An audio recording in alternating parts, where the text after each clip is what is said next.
ให้บ่บ่ให้มาซ้ำบ่ให้มาอีกเอ้าว่าเอ้ยบ่ต้องเอาหลายเด้อประตูเด้อซ้ำตอนนี้หน่อยก็พอแล้วเว้นขายน้ำขายตัวนี้ตาไว้ให้ยามนี้บัดขายตัวนี้จะถูกมาที่เดี๋ยวร้อยตัวนี้ลูกเอ้ยเป็นแน่ไปขายอยู่บ่ซุมื้อนี้จ้ะเบต้าไปขายบ่ตอนนี้เขามาเอาโอ้เขาเจ้ามาเอาในสวนเองหรือบ่อ๋อเมื่อไงคือคนเวียงนะบ่ต้องไปเวียงต้องว่าดีได้หวาที่ทำบ่ได้หวาจึ๊กครับตบเป็นสำเนียงใหม่ได้แล้วแค่ว่าอันนั้นนี่จะไปทางดวงหัวบางนะเสียเพิ่นว่าคุณดวงหัวบางคุณว่าดีได้ก็จักอยู่บ่ว่าแบบเดียวกันนั่นแหละไม่ได้กับเฮานี่บ่ลักษณะเดียวกันบ่หวาบ่แต่ทำนองก็อยากออกคล้ายๆเวียงนั่นแหละเนิ่นๆนิดนึงเนิ่นบ่มีขากดีสถานที่ท่องเที่ยวท่องเที่ยวเบิดคือบอกสำเนียงแบบออกผู้ไทยเนาะท่องเที่ยวม่วนหลายบ่สิบ่ม่วนหลายไปจากลักษณะนี้ม่วนหลายหลี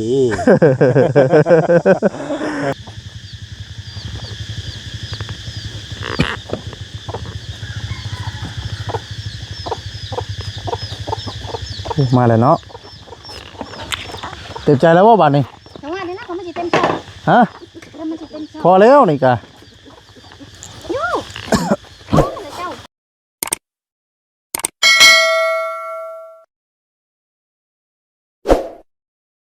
เอาพี่น้องพี่น้องมาวันนี้กะตั้งมีตู้แล้วก็ตัดบักชรีพี่น้องเนาะโอ้ยพี่น้องเลยโอ้ประตูแล้วก็ได้มองแดดบ่ประตูนะ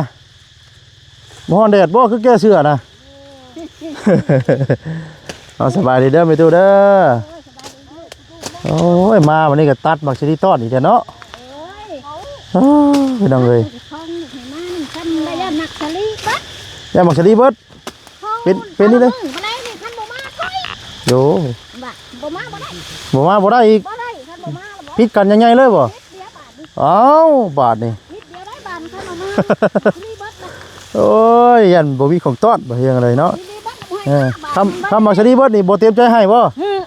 บ่ให้มาซ้ำบ่ให้มาอีกเอ้าว่า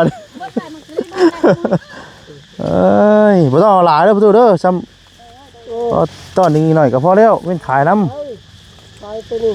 ตาไว้ให้ยามนี้บัดขายตัวนี้จะถูกมาที่เดี๋ยวร้อยตัวนี้ลูกเอ้ยเป็นแน่ไปขายอยู่บ่ซุมื้อนี้จ้ะ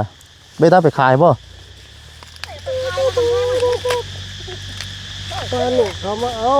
โอ้เขาเจ้ามาเอาในสวนเองหรือเปล่าอ๋อกินกันก็กินมันกินก็อยู่นะมันนี่เห็นแต่บ่ได้อันนี้มักสลียังนี่นะข้าวเหนียวบ่โอ้มักสลีข้าวเหนียวนะโอ้ยัดบุตรแล้วขนาดอะในมักสลีพันยัดถือมักสลีนั่นแหละมักสลีแข็งแมงมันได้อยู่ตรงนี้นะนี่มักสลีแข็งแมงอีกเบิ่งบางเด็ดแล้วประตูแล้วก่อนพี่น้องเลยประตูแล้วห้อนแดดเนาะถอดเสื้ออีกเนาะโอ้พี่น้องเลยเมาเราเขามาติดดอกไม้อยู่ปากข้างแบบบุญบ่บุญบ้านบ่ประตูเทเบิร์ดบ่ใช่บุญนะบุญอื่นบุญโฮมเอาติดดอกไม้บุญยังบุญต้องไพ่บ่หรือว่ายังบุญใหญ่บุญใหญ่นี่เด้อขออนุญาตว่าทำโอ้ยบุคคลก็ได้ดอกน้ำหัวเท้าเขาหน่อยวะคือว่าเนาะเพิ่นนั่นเลยพี่น้องนะเพิ่นมายามครัวพี่น้องเลยเนาะยามครัวอยู่นี่แหละรักษาความสงบรักษาความปลอดภัยพอตอนนั้นปล่อยเดียวเฮ็ดให้เฮาเนาะว่าเบิดไว้อยู่เลยพี่น้องนะทั้งประตูเราย่ามบ่ได้กินพี่น้องแล้วเราได้ตัดไว้ให้โทน้ำพี่น้องเลยเดี๋ยวทั้งหมดเสร็จแล้วหากมาเตะเบี้ยงตัวเอ้ยตัวน้องขอบใจหลายพี่น้องเนาะทั้งตัวเราอยากกินน้ำเหมือนกันนี่ก็เป็นส่วนมักกะโพดหรือมักสะดีตัวเราน้ำกับช่วงนี้เนาะ น้ำห้วยกระบกเลยสำนี่ช่วงนี้ ว่าแต่บ่มีน้ำมันขึ้นใส่บาทเนี่ย ฮะ ซื้อน้ำมันบาทพอดี50,000พอดีกินบ่อิ่ม อืม โอ้บ่ไหว น้ำมันกับเพลงเนาะ โดย บ่เป็นหยัง กินก็บ่อิ่ม หาบเอาแล้วบัดนี้ หาบ หาบน้ำไผ หาบบ่ไหวบ่ หาละได้ เอ้าอย่าว่าหาบน้ำมาบ่บิดเด้อขึ้นเทือกปั่นเนาะ ตั้งหมู่หาบน้ำไผได้ไผอยากหาบละหาบได้ เออ ช่วงหาบเด้ บ่เศร้าหาบดอกบ่ดูดเอาอย่างเดียวเลยเนาะ เอาพี่น้องเอ้ยเนาะว่าหลายอย่างห่างเนาะกับทักทายสบายดีเด้อพี่น้องเด้อเนาะสบายดีพ่อแม่พี่น้องทุกคนพี่น้องเอ้ยเนาะมื้อนี้ก็มาอยู่สวนข้าวโพดหรือว่ามักสะดีทางประตูต้นยางพี่น้องเอ้ยเนาะมื้อนี้ก็มาหาทางประตูต้นยางพี่น้องเนาะนี่ก็มานำกัน2คนพี่น้องเนาะมากับทางบ่แสนพี่น้องเอ้ยเนาะมื้อนี้ก็มาหาตู้ต้นยางแล้วก็ตู้แล้วพี่น้องเอ้ยที่ว่ามีข่าวดีเนาะพี่น้องเนาะเรื่องทางเกาะอันทางหน้าเนาะพี่น้องเอ้ยเนาะไปสิถามอีกเพิ่มเติมทางบ่แสนเพิ่นพี่น้องเอ้ยเนาะ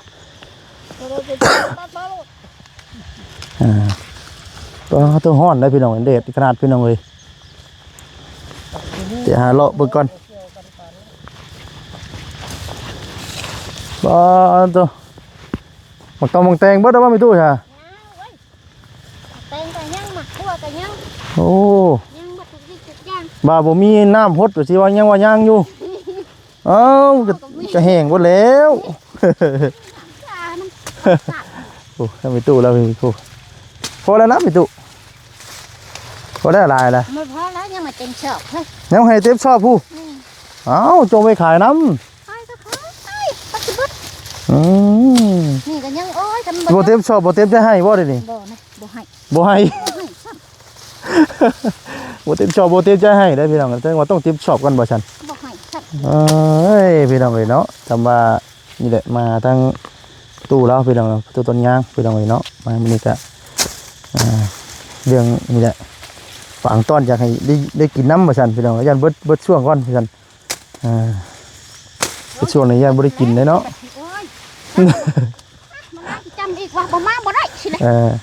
ใครแม่นไก่แน่ซะบ้าไปนำหมดเลย ย่างไปน้ำเลย ย่างไปนำเลย โอ้ ใครแม่นไก่นะญาติมันเรือมันตุ้มหน่อยคนขารถย้อนดอกไปย่าง โดยย่างเอาดิพี่น้องเอ้ย นั่นคุณนี่จะยังหน่อยนั่นคือทางนี้คมตะไคร้มันสลิดตะไคร้มันนั่ง โดย หน่อยนึงนะประมาณยังทำบ้านปงปะนามนี่แหละยังทำนี่แหละ ป้าชาวพี่น้องเนาะเดี๋ยวชีพาพวกพี่น้องFCเนาะเลาะเบิกส่วนทางตู้ต้นยางก่อนพี่น้องเลยเนาะพาตัวเด็ดขนาดพี่น้องเลยเอาเดี๋ยวชีพาพวกพี่น้อง FC เนาะรับชมกันเด้อพี่น้องเด้อเนาะและก็บ่ได้ออกมาเวียกหลายมื้อเลยพี่น้องเลยเนาะก็เป็นทิศแหละพี่น้องเลยมันนี่ก็เสียเอามาแต่เวียงจันทน์นะพี่น้องเนาะก็ทอดคืนนี้พี่น้องเนาะต้องเทคตีหนึ่งตีสองอันนี้เป็นหมกแตงเอาไปตู้รอบพี่น้องเนาะโอ้ยน้ำกับบ่มีแดดแห้งพี่น้องนะพดพอดีหมาดได้พี่น้องเนาะ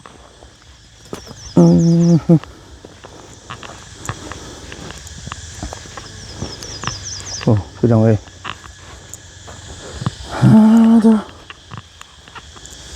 พี่น้องเราไปซับกระห้อนได้พี่น้องถึกแดดลายในห้อนได้พี่น้องเลยเนาะเดี๋ยวสิหาทางบ่เสียแล้วก่อน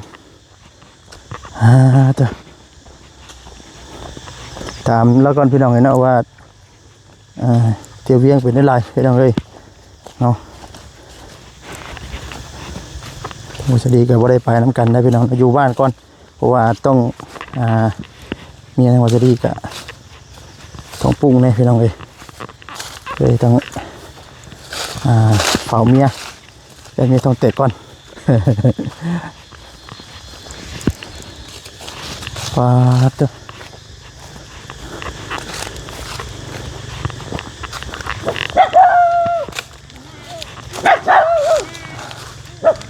มาเฮากันเองระบาดดิเนาะ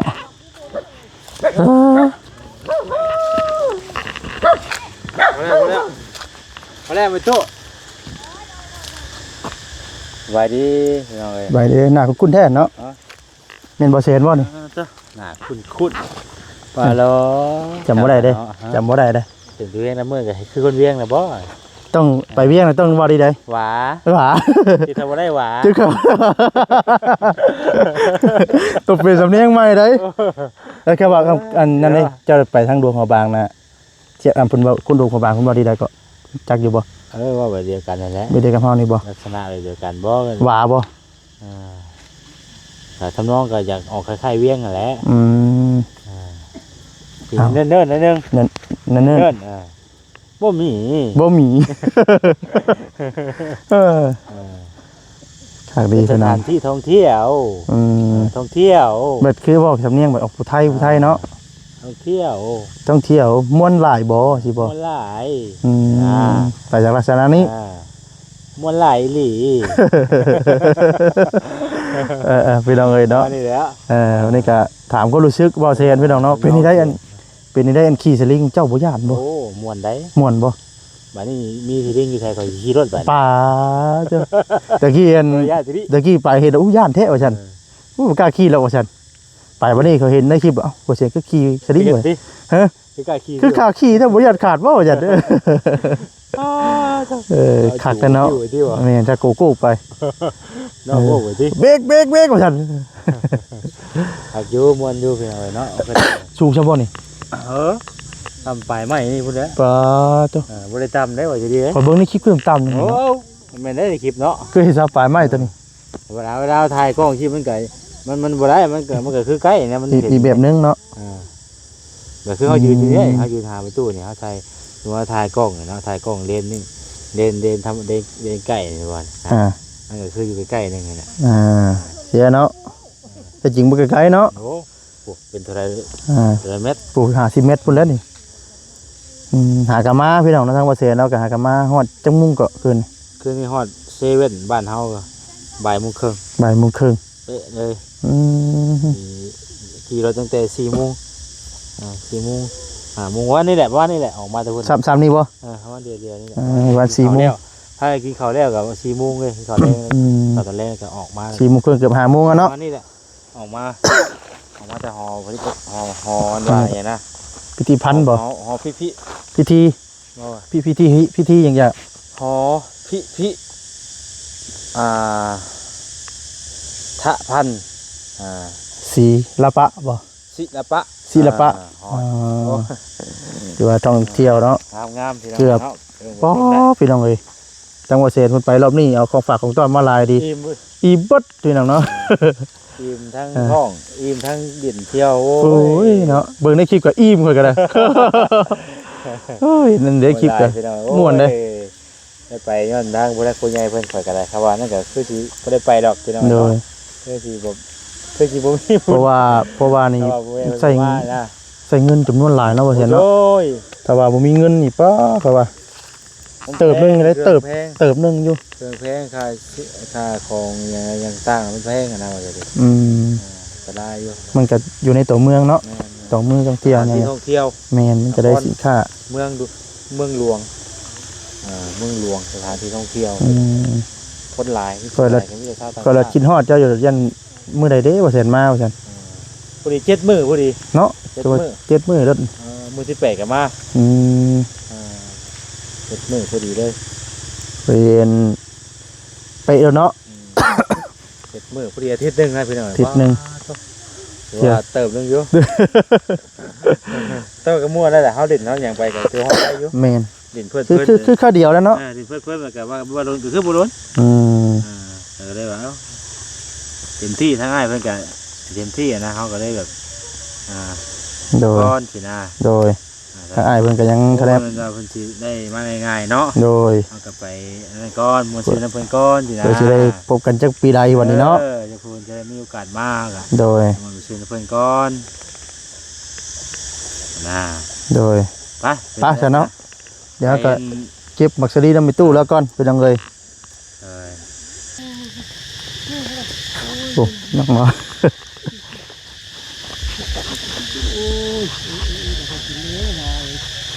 กินบ่ โอ้ยเขาบอกแต่ว่าตั้งว่าซื้อเลยอยากให้กินก็ได้ กิน โดยให้ลูกให้เข้าได้กินโอ้ยท่านจะโทรหาแล้วเนาะเขาจะยากมือหนาไปโทร มื้อหน้าบ่โทรอีก โดยเขาบอกให้กินเนาะเขาบอกอยากให้กินมันนะอยากให้กินเดี๋ยวหาคิดมาโอ้ย น้ำใจของเพื่อนเสีย น้ำใจเขาด้วยพวก ว่าจะบ่ฮับบ่เอาบัด เพิ่นสิเสียน้ำใจเพิ่น บ่ได้บาด แหม กันให้เบิ่งรถเป็นยังไง ครับคำน้ำตาบ่ได้เฮ้ยยังคือเก่า เอาไม่ไปเก่ง ไม่เก่ง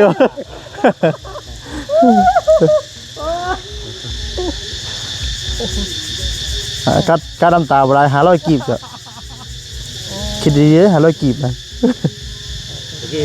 แต่ข่อยเห็นงานตะกี้ข่อยเต็มมากินเมาอ่ะ แม่นบ่ กินเมาเป็นโลเลย โลละ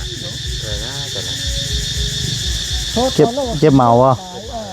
ได้เก็บหลายได้เก็บหลาย ตะกี้เคยเฮ็ดได้ แต่พอจะปิดเซียนเนาะ ฮะ แต่พอจะปิดเซียนได้จ้ะ โอ้แน่นอนอยู่แล้วมือดันเอาเด้อส่วนที่ใครก็บ่ยัง ตีเต็มหน่อยบ่ เป็นลังเอาเบิด เวลาก็เพิ่นคือว่าโอ้ยอย่าหลอกเกรงใจบ่เกรงใจปิดเองบ่ พี่เด้งไอ้ประตูน่าเกรงใจนี่นะ เกรงใจปิดเองเลย ว่าก็ย้ายประตูไปลูกก็ย้ายนะไม่ก็ย้ายเกรงใจนี่ส่งมาถุงมาใส่ลูกเก่งใจตัวนี้นะเก่งใจ อ๋อยก็หัวกันไปแล้วพี่น้องเอ้ยเนาะโอ้ยตายบ่ได้มวนได้ซื่นกัน รู้เนาะเจ็บไหนวะให้คือเก่าเนาะ หายชำไรยังว่าบ่เต็มใจหายอยู่บ่ ข่อยยังบ่คักนี่ไหนข่อยบ่ใจข่อย ยังบ่เต็มใจอยู่ ขั้นสมพัก เนาะ ดิป้อม บ่แล้วมามื้อหน้าบ่แล้วเธอสิมีให้ได้มามื้อหน้านะ พักบ่ทันบ่ โอ้ บ่ได้เสียกได้ มามื้อหน้าบ่มีให้ บ่แม่นได้แล้วให้นะต้อนแล้วฮะคันมากินคือลูกมากินในเฮือนลูกประตูมากินก็โอ้ยเขาจะเอายังมาให้คันกิน คันว่าเพิ่นนั่นแหละสิอันนั้นลูกเอ้ย คันพออยู่ฮอดจุกถึงนั่นแล้ว เนี่ยตรงนี้ก็ได้ตรงไง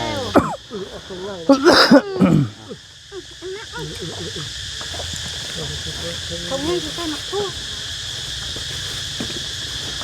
ตรงยาตรงไงนะ ว่าตู้เด็กพอได้เลี้ยวบ่รถมาบ่เต้ยคอยดูยาไปเฮ้ยเนาะ เนี่ยเป็นแดงเดียวอ่ะ บ่ให้กินแม่นยังดอกกินกัน กินบ่ โอ้ โอ้ยบ่เพิ่นให้กินลูกเด้อเขาเว้นกินยังแสดงแปลงว่าลูกว่าจะไปกินดีนะ โอ้นั่งอยู่กับครับบ่เลย นั่งอีกหานอนบ่หาแล้วขยับขยื่นบ่จังหวะจะนอน นี่บ่ลงไปเนาะเศร้าง่วงแล้วจัก บ่แม่นติแม่นบ่ แม่นแล้ว มัดรถเลย ขออนุญาตแม่นติยันรับกว่าๆนะ โอ้ยมักชะลีก็บ่เต็มเสิร์ฟลูกพักไปตัดสิอีกนะ บ่พอแล้วพอได้มันสิเอามือย่างนี่เว้ย โอ้ยมัน ย่างกันเพิ่นสิหาบย่างจักหันหาบย่างเลยจ้ะ มัดแล้วค่อยเว้า หาบย่างเมื่อ มี ไม่ ขวางอยู่ จ้า เด้ ง พอ เพิ่นให้เพิ่นพอเนาะจังได๋ก็ว่าบ่พออยู่แล้วที่บ่ยากเถอะ ว่าสิจ้าง50,000 บาทได้หาบย่าง อ๋อ เอาเพิ่นว่า จ่ายไม่ใช่มื้อนี้ โอ้ยคันนี้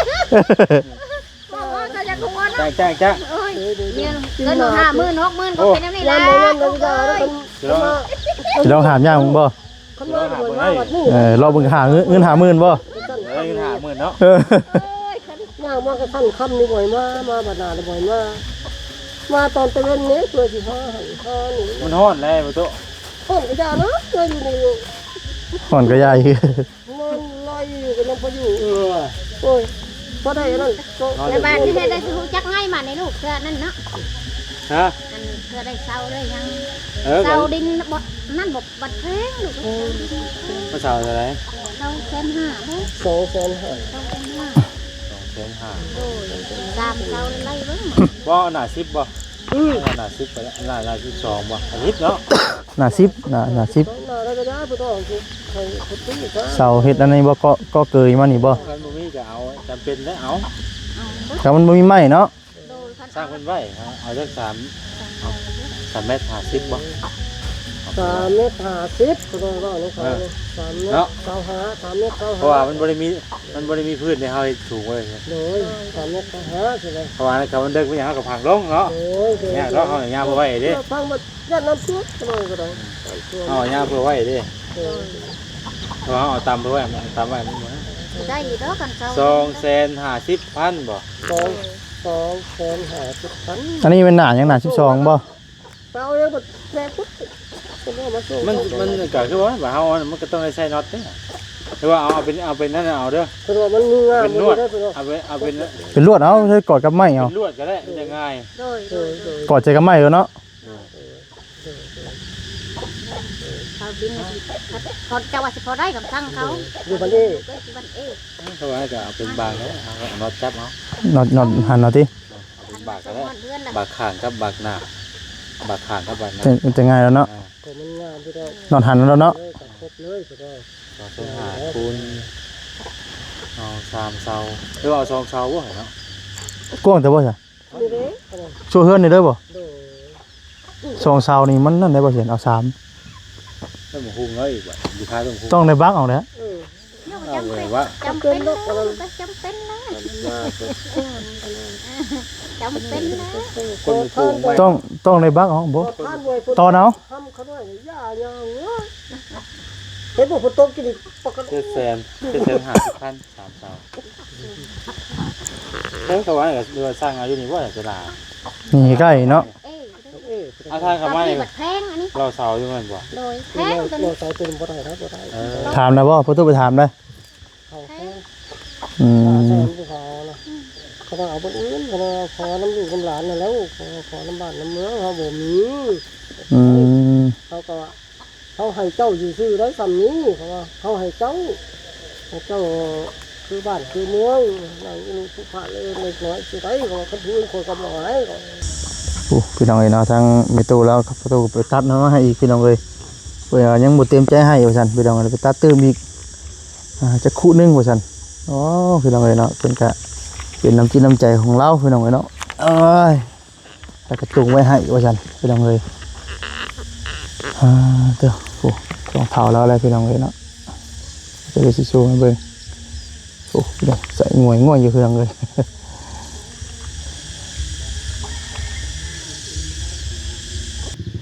โอ้พี่น้องเนาะมาแล้วบาทหนึงพี่น้องเลย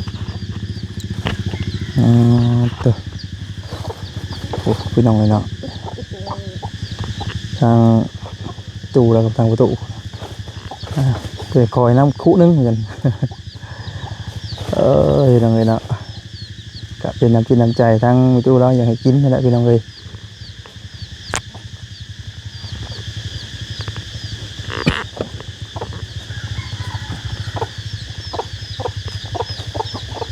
มาแล้วเนาะเต็มใจแล้วว่าบัตรนี่ แต่ว่าเดี๋ยวนะเขาไม่ใช่เต็มใจ ฮะ แล้วมันจะเต็มใจ พอแล้วนี่กะ ยูโอ้ยเจ้าเอาไปบอกพ่อนี่ ยังบ่พออยู่โอ้ยพอแล้วดูว่าเต็มใจแล้วนี่กะ เอาไปเป็นซอส เด้อชอบ เจ้ามาก็ได้มาซื้อชามพักมาให้ สามพัก มันบ่ได้คือเนี่ยนี่นะหมักซีแต่เขาได้คือเนี่ยนี่ใครเนี่ย อืม มันเป็นงามคือเนี่ยนั่นเขาว่าเนี่ยจ้องเนาะจ้องบัดบ่เบิดบาทนี่ ตรงไว้ตัวนั้นฮอดพื้นไว้เพิ่นตัวนั้นไว้พื้นดอกอินมันบ่ได้สุดๆบ่ได้ โดย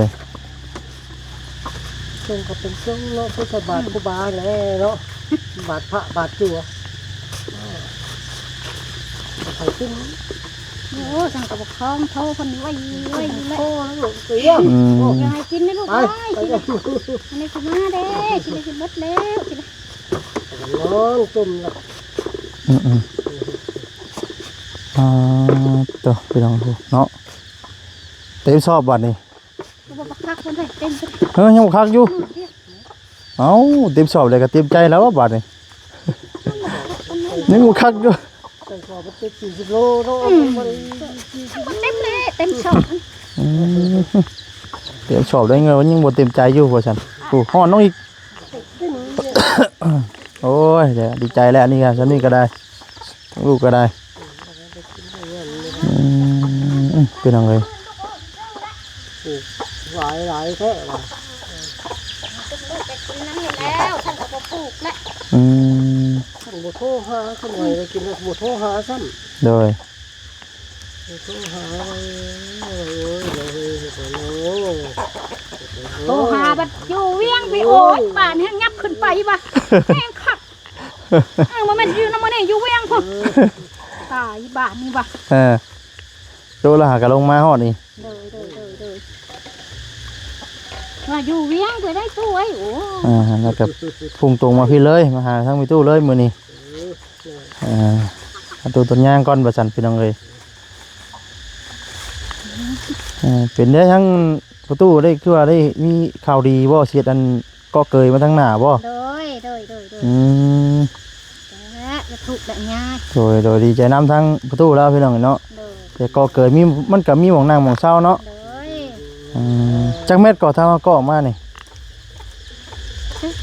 ฮอดไซนี่ฮอดพี่บ่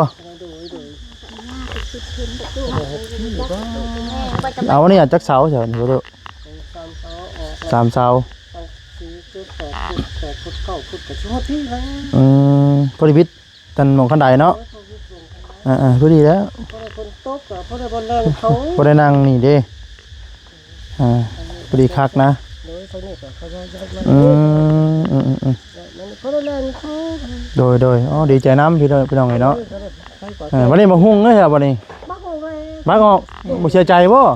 แล้วห้องยามัน ฮะ ปลูกเอาไม้ตัว ปลูกเอาไหม มันปลูกได้อันนั้น ตัวมันปลูกได้เฮ็ดได้แล้วก็แน่เนาะเฮ็ดบ่ได้นี่ตัวนี้ละเฮ็ดบ่ได้ตัวนี้ ตกอยู่โดนบอกว่ากลางคืนก็นอนอยู่กลาง อยู่ตารางนี่ลูกมันฮ้อน ฮะ มันฮ้อน บ่นอนอยู่เถียงบ่เฮือนบ่ ไว้นอนทั้งเฮือนฮ้อน ใส่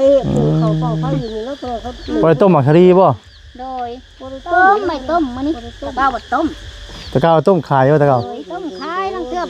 เอามาเลาะขายบ่หรือว่าจังได๋ เอามาซื้อข้าวกายเมื่อละเขาซื้อ อ๋อ เบิดนะลูกก็คำบ่หลายตัดบ่หลายตัดต้ม คือเฮาขายนี่เฮาขายเป็นถุงบ่ โดย ถุงนึงเท่าไหร่จังขาย เขาเชื่อก็ได้ขายถึง10,000ก็ได้เราเชื่อก็ได้ขายเอาเข้าให้กินแล้ว เขาให้ ก็ได้กินเนาะนี่พี่น้องไงนะ ขายก็สิไปซื้อเขาเขาแล้วบ่ว่าแล้วคนขายหน่อยแล้วคนขายลายแล้วเอาแล้ว แต่บ่สิให้เนาะอย่างไรก็ดีใจนำพี่น้องเนาะที่ว่าทั้งไอ้ตู้แล้วก็สิได้มีหมองก็เคยมามีหมองนางหมองเช้าพี่น้องเนาะจนผลเถอะ กินไปวันนึงแล้ว ถ้าพี่น้องทั้งวัดสิได้ก็สิได้ขอจบคลิปซะก่อนพี่น้องเลยเนาะดีอกดีใจนำเนาะของฝากของต้อนเต็มอยู่พี่น้องเลยเต็มใจให้แล้วว่าบัดนี้เนาะเต็มเลยยังว่าบ่เต็ม วันยังไงนี่แล้วแม่พี่ซิลี3พักกันว่า เครื่องชอยยังว่า3พักอยู่ บ่3พักก็ได้อีกตัวน้อยอันนี้ เขาเนาะชื่อเต็มก็แม่นบ่เต็มก็แม่นมันบ่เบิดมันว่างไว้หั่นล่ะสายตัวนี้2แถวนี่ว่านี่ก็โดยพี่น้องเนาะ คันว่าบ่เว้นก็ตาตัวบดเลยย่า โดยดีใจนำแต่ว่าเป็นเรื่องเสานี่ได้จากทางไม่ตู้ได้ค่ะเรื่องเสา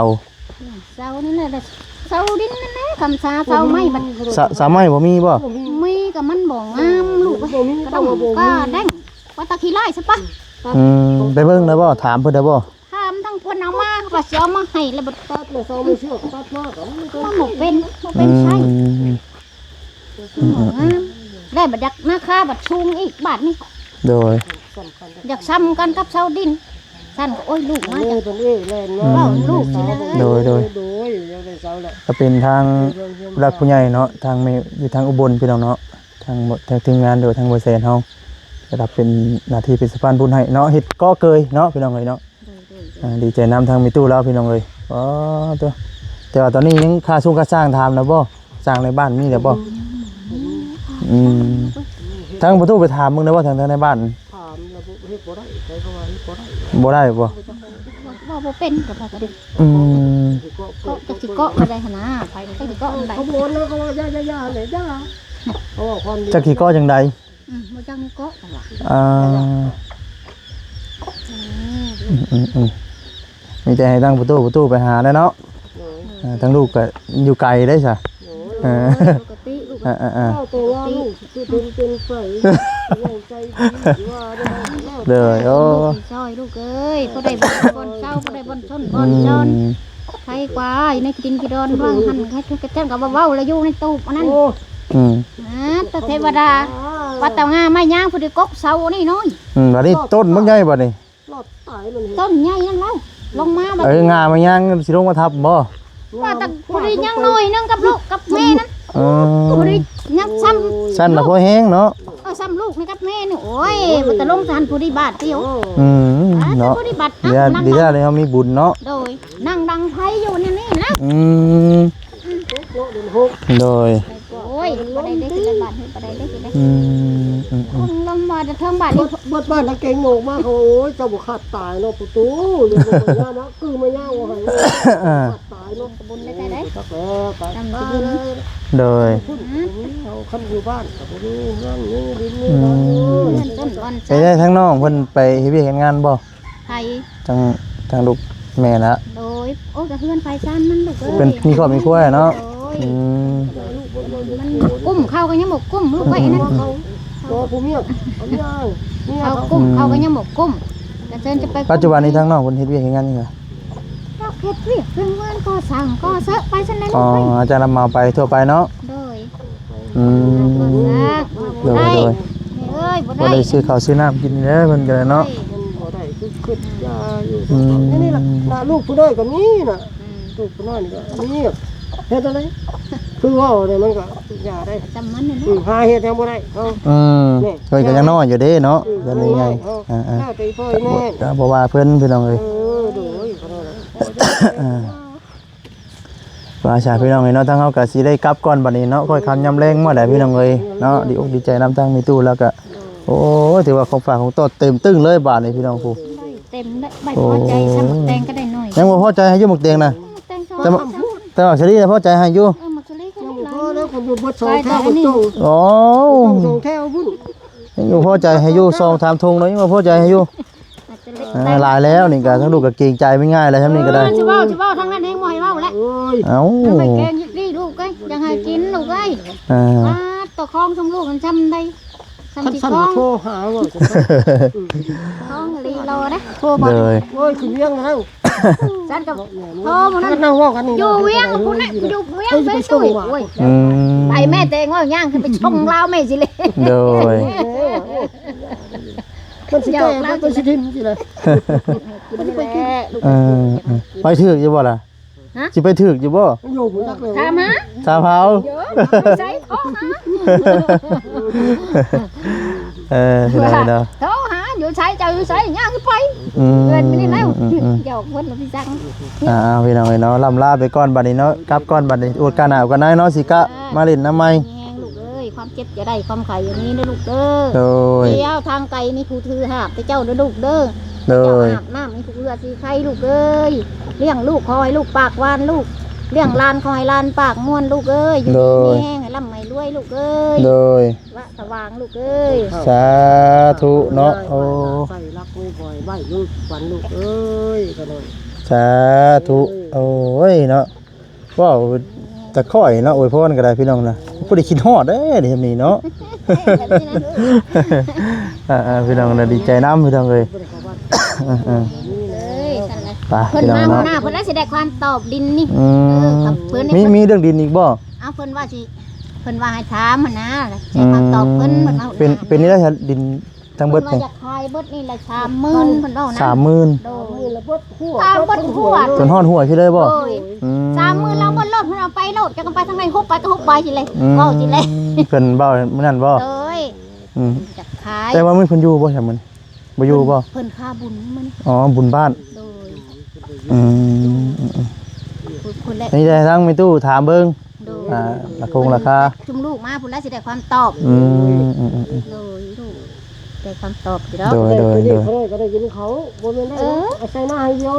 นี่ก็เฮ็ดหน้าให้เดียวก็ยิงแน่อยู่ วันนี้ก็สิใครเรามีดินนะครับก็สิเฮ็ดให้หน้ากันสบายในวันนี้เนาะ เดี๋ยวคันนี้มีดินมีดอนแล้วก็สิใครแน่ บ่ได้จะ เอายังไทยวันนี้มักโจ๊กคุดเอาบ่ ยกคุดเอา ยกแหล มักโจ๊กคุดเอาเลย โดย อ๋อ สะ ขาดยางแล้วก็ดำเลย โดย โอ้ยพี่น้องเลยเนาะ ให้ลูกกับหมูมีให้บ่ได้ มากับหมูเป็นปั้นนี่มาพาดหมูปั้นเขามันบ่หลายพาดเอาอ่ะ อืม กับตู้ปกติพาดตกไปตกมาคุยอยู่กับบ่อน แม่บ่ดิเอาพี่น้องเนาะดีอกดีใจนำพี่น้องเลยเนาะจะมีข่าวเรื่องดินนำพี่น้องเลยเนาะที่ว่าดีใจนำทางมีตู้ลาพี่น้องเลยป้าทำลาไปก่อนอยู่ดีไม่แห้งมุชคูสักคนเด้อเนาะพี่น้องเลยเนาะสบายดี แห้งบุญหมันขวัญเงินกันหน่อย